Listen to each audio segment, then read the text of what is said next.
Welcome to this episode of In the Zone, where we're talking about eating protocols. And we have a panel of one today. I have Amy Frey, and I call her the Keto Queen. I don't know if she likes that or not, but that's what I call her anyway. Amy is going to talk to us today about about her way of eating.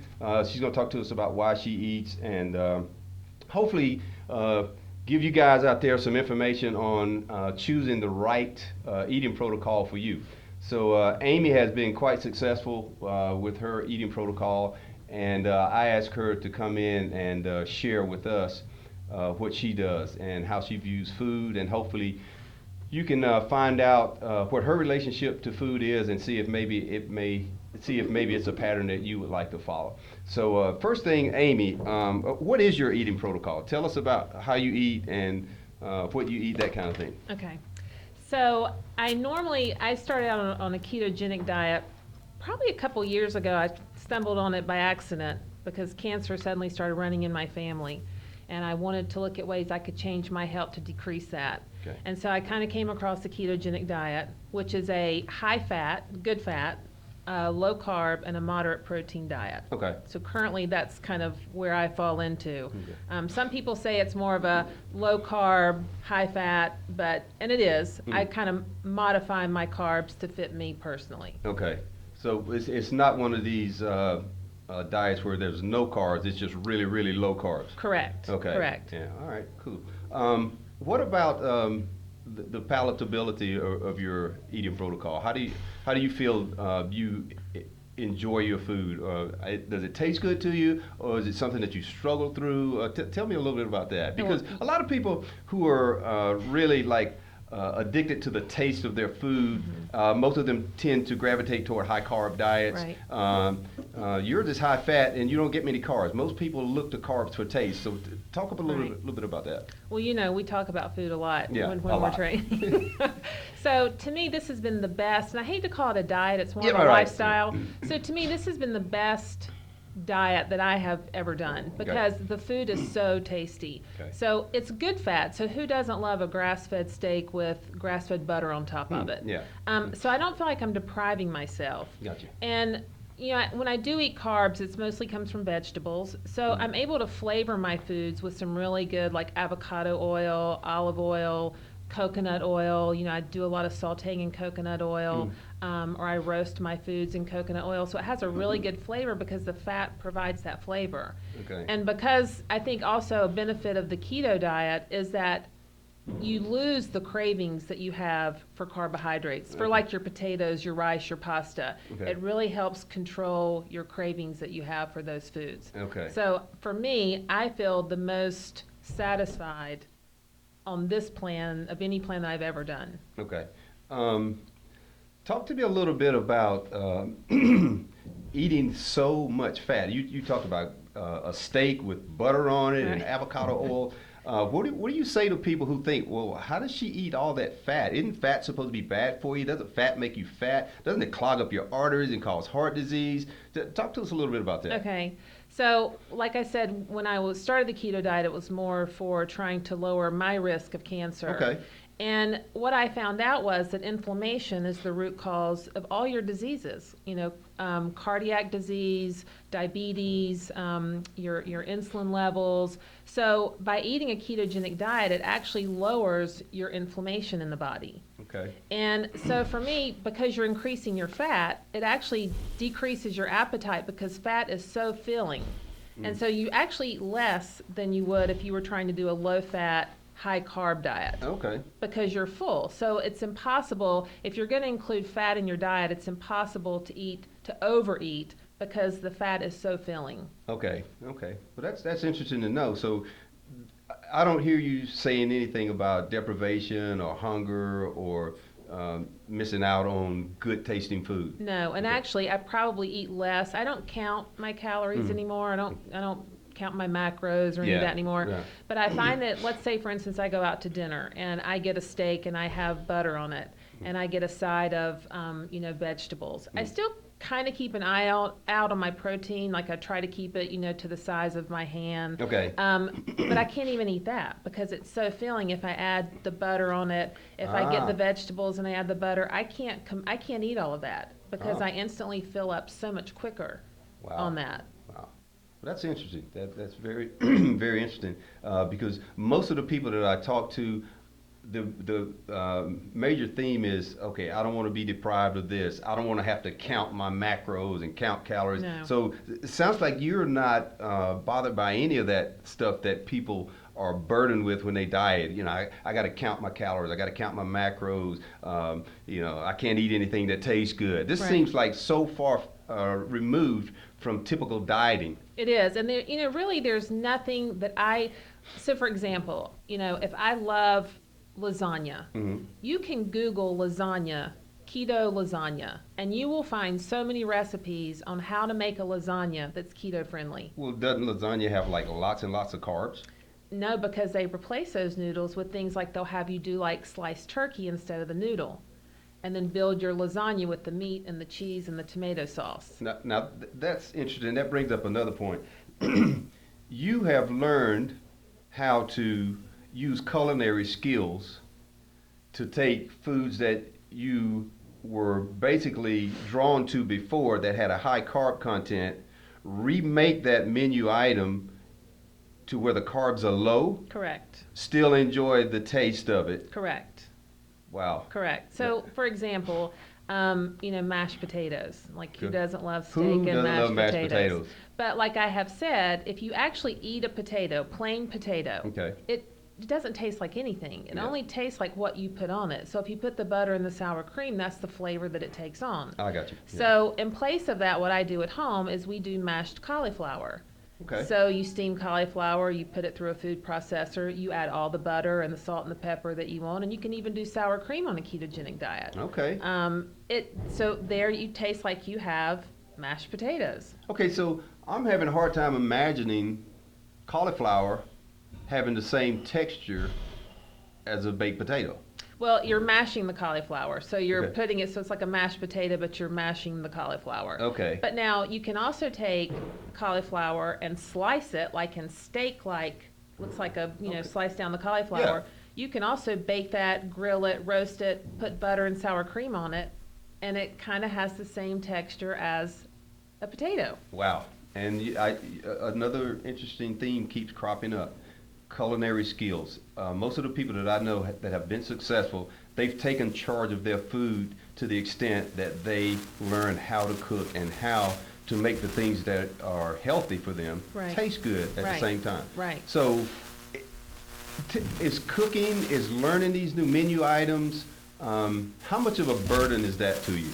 So I tell my friends who are interested in the ketogenic diet, don't make it so complicated. So for example, for me for lunch, almost every day is a big salad with lots of leafy greens, red peppers, onions, mushrooms, whatever you want on it, a small piece of protein. I maybe put some hemp seed on it. And then I make my own salad dressing, which is, maybe a little... How many people make their own salad dressing?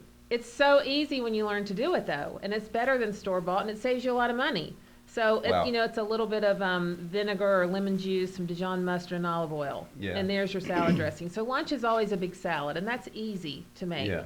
And then dinner, when you're starting out, is just get a nice, some salmon, some wild-caught salmon, or some grass-fed beef, or, chicken. All my food is organic. Okay. And then, a couple of vegetables that you roast or you steam and put some butter on it. And that's not difficult. On the weekends, I do a little more. I love to cook. Okay. I have a ton of cookbooks. I have a lot of ketogenic cookbooks, or I'll Google stuff, or I'll take some of my old favorites. And I've learned now to make those more keto friendly. Okay. Wow. So the weekends are spent a little more time, but just starting out, it's really easy. It's a protein and a lot of vegetables. Okay. Wow. That's awesome. You've taken control of your eating to a higher degree than most people are willing to, and I think the reason they're not willing to is because they think that it's so difficult. Right. But I think once you decide that it's important enough for you to eat according to this protocol, you will find ways to make it work for you. Yeah. And I think for me, with a ketogenic diet, obviously you're increasing your ketones, and it really makes you more alert. It makes your brain like hyperactive. Your brain can utilize ketones way better than glucose. And so for me, when I started feeling really good and I was really alert and I had all this energy, that kind of motivated me to keep going with it. Okay. And the other thing is when I had lab work done, it was probably almost 2 years ago, I had my inflammation levels tested, my CRP, and they were around 2, which is still pretty good. You want it below 3. Okay. And so when I started the ketogenic diet and I started intermittent fasting on top of that, I was able to get my inflammation levels down to 0.5. 0.5. Which is excellent. Yeah. So again, So let's don't forget to talk about the intermittent fasting too, because I want to touch on that a little bit. Okay. Yeah. So again, part of this was to try to get my inflammation levels down. Again, inflammation is connected to so many diseases that are going on, and unless you have that tested, you really don't know where you stand. Okay. So when I got my blood work back and I saw that, I was like, wow, this is really working, and I don't feel bad. I don't feel deprived. I even eat dessert. I mean, you can even make keto desserts if you. What's a keto dessert? So I actually have one that's a brownie. Make a good chocolate brownie. You want to use a cocoa powder, like a real true 80+% cocoa in your chocolate. Coconut oil's in it. Coconut flour is made. There's so many recipes. Okay. And they're delicious. And a substitute sweetener that I use is Swerve. That's keto approved. It's very low glycemic. Okay. And my 7-year-old loves it. She has no idea. She has no idea she's eating. So a healthy she dessert. can eat that like she would eat a brownie off the shelf. Absolutely. And enjoy it just Absolutely. the same. Mm-hmm. Yeah. So yeah, there's more proof that you don't have to deprive yourself of flavor. No. To go on a healthy eating protocol. Right. Good. That's awesome. What foods do you crave, Amy? I'm going to be honest with you. I don't really crave any since doing this. Really? I don't. This has eliminated craving. I do not crave. I used well, let to me ask always. you this: did you crave anything before? I did. I used to crave something sweet after dinner every night. I always wanted something sweet. Now I keep some type of keto-friendly dessert, but I don't eat it every night. I keep it more for my daughter. Okay. But if I really want something sweet, I'll get a little piece of dark chocolate, like 85%. Cocoa. But I don't crave any food anymore because anything that I really want to have, I can make it that fits. It fits you. That fits my lifestyle. Wow. Yeah, I really don't. That's really awesome. So would you say that adhering to this eating protocol was more about gaining the knowledge of it, or just was it more about, okay, I'm going to change my health. I've just got to make sure that I get my inflammation levels down. What was it? Was it hard to learn? Did you have to do tons and tons of research to figure out how to do this? Because I hear you talking about more than just fat, carbohydrates, and proteins. I hear you talking about inflammation markers, energy levels, and satiety indexes of different foods. Mm-hmm. I did it really just because of suddenly, like I said, cancer kind of creeped into my family. Okay. Suddenly, it was never in my family. So you felt like there was a genetic predisposition maybe that you were exposed to. Yeah, and I thought, what can I do health-wise to lower my risk for that? And that's where it all started. Cool. And now I push my entire family to live this way. Well, that's awesome when you find information that your family can use to better their health and improve their quality of life. Why not share it with them? Right. Yeah. And it's been the easiest lifestyle, so that's made it that much better. Yeah. Okay, so you do a lot of planning, obviously. You've researched a lot of menus. What happens when Amy is not in her ideal environment and her ketogenic protocol is in jeopardy? What happens? So I travel for work. Okay. I fly or I'm driving. I always have a pack, a little emergency kit, like when I'm on a plane or I'm stuck in an airport, that consists of like walnuts or almonds. I will travel with an avocado, believe it or not. I can eat that in my hotel room. Okay. I don't do dairy anymore. I cut dairy out but that's totally keto friendly, but I cut dairy out for my own personal health reasons. Okay. They're like the beef jerkies that you can get now. Make sure the sugar level is low in it. So yeah, I noticed a lot of beef jerkies will have a high sugar content. Right. You can actually taste it. Yes. Yeah. But they have, like at Whole Foods, they have some really good, beef jerkies that you can get. You can travel with. Okay. Or there's different nut butters that come in the little tear packets. Okay. tuna fish, little, that you can pop open. So I always have like an emergency kit with me. Okay, in the emergency event. kit. I like that. Yeah. Yeah. But as far as eating out, I've never been somewhere that I can't find something on the menu. So if you go eat pizza, they always have salads. They always have, Okay. that you can get a big salad and add some of the protein to it. Or if you're at a pizza place, scrape the topping off the pizza. Okay. Okay. Everything, protein and lots of vegetables. And every restaurant has that. Okay. That you can get that. What if pizza is my favorite food, and this is one thing that I cannot do without? I want to be keto friendly. Okay. What's my I option? love pizza. So I do have where I make cauliflower crust. There goes cauliflower again. Cauliflower is like Okay. the mainstay. All right. There's also you can Google it. It's called Fathead Pizza. And Fathead pizza? Yeah. I like the sound of it. And it's a crust made out of cheese, but I don't do dairy. But you Okay. can make it. It's basically a cheese-based crust. Okay. But the one that I do is a cauliflower crust. So you you can buy them now. They even have the pre-made cauliflower pizza crust. Wow. In Whole Foods, or you Okay. can order them. Okay. Put your favorite toppings on it. Your pizza sauce, your cheese, your pepperoni. I do chicken. I do a basil pesto on top of it with some goat cheese. Wow. Bake it. I mean, there's your pizza. I like the sound of that. It's delicious. Really. And my 7-year-old loves it. It's kid approved. If the kids will eat it, oh my goodness. Yes. What a hurdle. I hear a lot of people that I work with say, well, it's hard for me because I have to have my kids' food there. And I have this smart aleck response to that I probably shouldn't. I'm like, so it's okay to poison your kids? Right. Right. But that's awesome that you have foods that are healthy for your daughter, but she also loves the flavor of. That's just She pretty does. remarkable. And I tell her I'm not a short order cook. You will eat what's prepared for you. Yeah, okay. But awesome. if she's like everything again, it's a protein and vegetable, and if I feel like she needs a little more, I'll make her a sweet potato, Yeah. or I'll cook her black rice, which Yeah. is low glycemic. It's high in minerals and vitamins. Okay. So I add a little side dish for her, but for Okay. the most part, she eats what I eat. Wow. Yeah. That's awesome. That's awesome. And I guess that helps with grocery shopping, with food prep, and everything. Yeah. When everybody's on the same page in the household. Yeah, That's yeah. good. That's awesome. Okay. So Amy, let's switch gears a little bit. There's a whole lot more that I want to ask you about ketogenic, but this session is going to be too short to cover all Okay. that. So I'm going to have you back Okay. and talk about that more. But what I want to do now is just spend the last little bit here talking about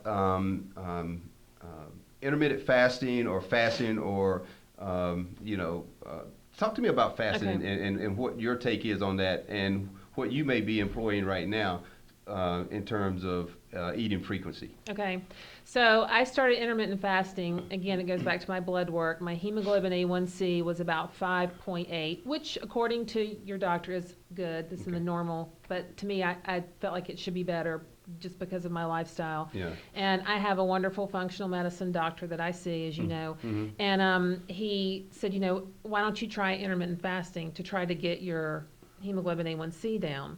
And I played with it a little bit and read a lot on it, and I said, okay, sure. So normally what I do about 6 days a week, I do about a 17-hour fast. And people go, Okay. oh my gosh, how do you go 17 hours and not eat? But if your last meal is at 6 o'clock at night or 6:30, Okay. all you do is skip breakfast the next day and Okay. eat like around 11 o'clock. Okay. So it's not difficult, If you want to have some black coffee, you certainly can do that. So normally for me, my last meal is around 6:30 through the week, Okay. and I don't eat again the next day until 12 o'clock or maybe 1 o'clock. So I don't know what time it is right now, but I haven't eaten since 7:30 last night. Yeah. Okay. So you're it's almost 1 o'clock. Yeah, So, and I'm totally fine. You're totally fine. I'm not hungry at all. Wow. Because I'm keto adapted, meaning my body is now burning ketones for energy. Yeah. I'm not dependent on glycogen, stored, glucose, Okay. basically. So we didn't talk about what ketones are versus glucose in terms of fuel, and we probably will need to Okay. get to that the next That's time. But fine. just a brief description. What are ketone bodies? Ketone bodies are just what your liver produces actually when your glucose is low, and when you kind of used up your glucose, your body will It's kind start. of like a backup energy It's source. kind of backup energy source Yeah. that's produced in the liver, and your brain actually functions better on ketones. And as we age, our brain can no longer utilize glucose the way it used to when we were younger. So they're even linking now a ketogenic diet to help with Alzheimer's, dementia, along with cancer's a big one. So it's just a backup energy source, and we all have lots of stored body fat that we can convert to ketones. And so when you do that, you're fueled and you're not hungry. Oh, wow. That is just so interesting and so far removed from what people in general think is the way to go with their diet. Right. Yeah, okay. So the fasting part the glucose part, or the hemoglobin A1C. So I started fasting. So I started doing a 24-hour fast once a week. Oh, wow. See what happens. That's got to be see like what it does. Impossible. And it wasn't hard because one of the things, and there's controversy. Some people say you can't have anything. Some people say you can drink bone broth, for your electrolytes. I would sip on some bone broth, maybe a cup or two within that 24-hour fast.